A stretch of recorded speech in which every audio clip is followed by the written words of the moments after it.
নাম আব্দুর রহমান, বয়স ৬৪। পরিবারে স্ত্রী, ৩ মেয়ে ও ১ ছেলে ছিল। ৩ মেয়েরই বিয়ে হয়ে গেছে অনেক আগেই। কিন্তু ২৭ বছর আগে আব্দুর রহমানের জীবনে নেমে আসে এক ভয়াবহ দুর্ঘটনা। একটি বাসের দুর্ঘটনায় তার হাত পা ভেঙে যায়। চিকিৎসার জন্য লাগে প্রায় ৪ লাখ টাকা। এত বড় বিপদের সময় পাশে থাকার কথা ছিল ছেলের, কিন্তু সে বাবাকে ফেলে চলে যায়, আর কোনো খোঁজ খবর রাখে না। ছেলে আমার পালা গেছে, না দেখে না, খারাপ লাগে। খারাপ লাগবো না? আপনি আপনার বাবার ভালো, আপনার বাবার মন ভালো থাকবো, খারাপ লাগবো না? আর মেয়েরা তো নিজের সংসার নিয়েই ব্যস্ত।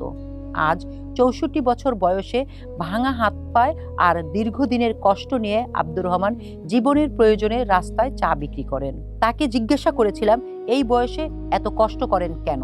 কি করবো বাবা, আমার সংসার চলে না, আমি কি করতে করে খাইতে হবো? অবস্থা হাত তো পারতে পারবো না, ভিক্ষা চুরি করতে পারবো না, দাঁত করতে পারবো না। আমি কষ্ট ভাঙ্গা, হাত ভাঙ্গা, কষ্ট করে আমার ডাল ভাত দুইটা খাই, যা খাওয়া কষ্ট করে আমি খাই। তিনি হেসে বললেন, চুরি তো করছি না, ডাকাতিও না, কাজই তো করছি বাবা। প্রতিদিন চা বিক্রি করে ২০০ থেকে ৩০০ টাকা আয় করেন।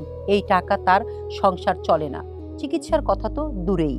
যে বাবা সারা জীবন পরিবারের জন্য সংগ্রাম করেছেন, আজ সেই মানুষটির রাস্তায় দাঁড়িয়ে নিজের জীবন আর চিকিৎসার খরচ তুলতে লড়াই করছেন।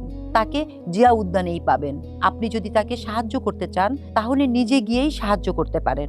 একজন অসহায় মানুষের পাশে দাঁড়ানোই হতে পারে তার নতুন জীবনের শুরু।